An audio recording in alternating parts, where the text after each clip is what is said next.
The European Action Coalition launches a series of videos on social housing in Europe. Over the 3 videos, we will talk about public and social housing from what it has been, to what it is, to what it could be. In this second video, we will take a closer look at how public and social housing currently works in Europe. Social housing is regulated differently in different countries. However, the rent of social housing is subsidized everywhere in order to be affordable to those who cannot have access to a home on the market. The tenants of such homes are usually protected by a rental contract. Houses for people, not for profit.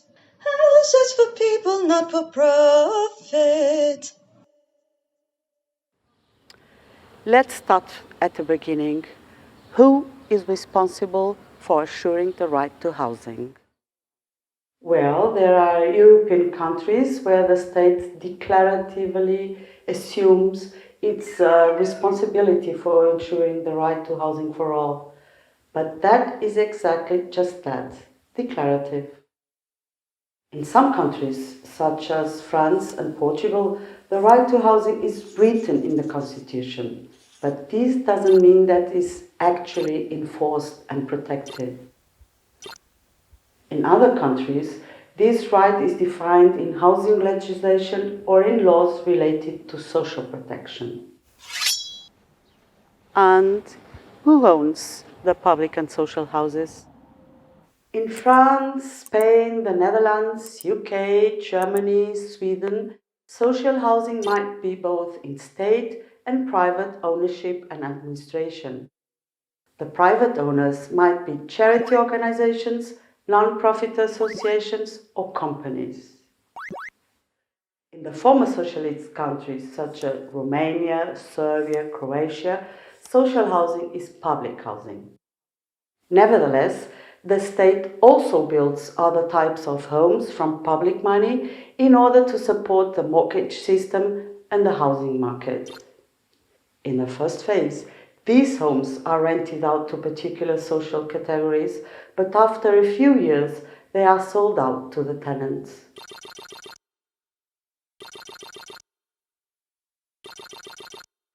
However, despite ownership, all European countries have passed the responsibility to produce social housing from the central government to the local public administration.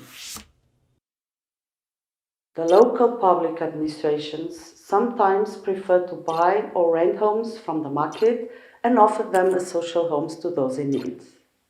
This approach actually means that public money is being transferred to private actors, and ultimately it does not contribute to creating a social housing stock as a public common good.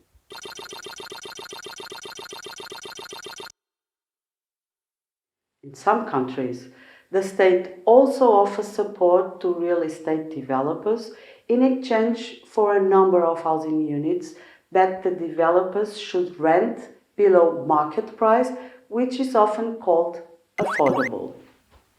From our experience, this is not a solution to the housing crisis.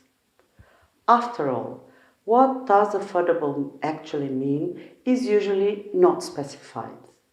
And such deals often allow the developers to switch to a market price after a determined number of years. It also happens that, quite often, the state outsources the provision of social homes to the NGO sector, such as private non-profit organizations. But NGOs are often selective with the people they support, often imposing strict conditions and monitoring the people to fit a stereotypical profile of the so-called deserving poor. And this leads us to who has access to public and social housing. In several countries, among them France, Sweden, and the Netherlands, social housing is provided to a large part of the population under a social housing policy that is called generalist. Theoretically, The housing legislation and policies in Romania, Serbia, and Croatia are also generalist. But in practice, the allocated budgets are much smaller, meaning that the number of social homes is so low that it does not even respond to the needs of those living in poverty. In countries such as Spain and Portugal, where the social housing stock is minimal, states apply a residual policy where social housing is primarily intended for those who cannot afford housing via any other route. Meaning, social housing is only for the most poor. However, if you are too poor to pay a social rent, then you are still excluded.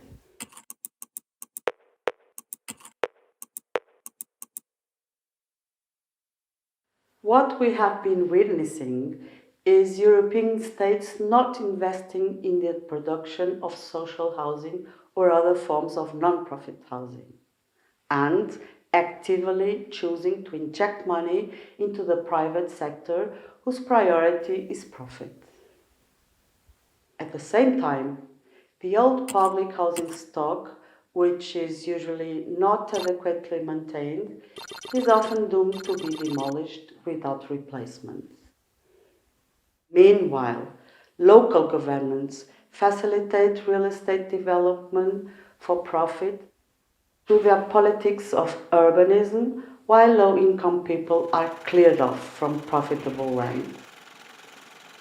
In between, people in need of housing do not have real alternatives to indebtedness via mortgage, to high-cost private rent, to live in overcrowded homes, or to make a living informally under unsecure and inadequate conditions, and are cut off from access to the services.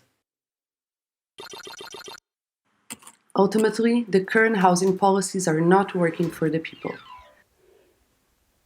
That is why we demand that the state diversify the means that can lead to the enlargement of the social housing stock, such as ending the privatization of housing made from the public budget, constructing new social housing units and properly maintain the existing social housing stock, socialize the housing stock owned by big private companies, and take control over the empty private buildings by requisition. We also believe that the distribution of social homes should give priority to low-income people and people suffering from housing deprivations and insecurities, while the rental price of these social homes should be adjusted according to people's income and should never go above 20% of their earnings. At the European Action Coalition, we believe that solving the housing crisis is a matter of political will and decision, a responsibility that falls heavily on all of the European countries, but also on the European Union, who has a great responsibility in the neoliberal housing policies of Europe. A different system is possible, and that is why in the next video of this series, we will focus on an alternative system for public and social housing in Europe. Join the fight for the increase of social and public housing stock as a common good, democratically ruled by the collectives of tenants and financially supported by the state. Together, we can make our demands a reality. We stand side by side beyond the city limits. Houses for people, not for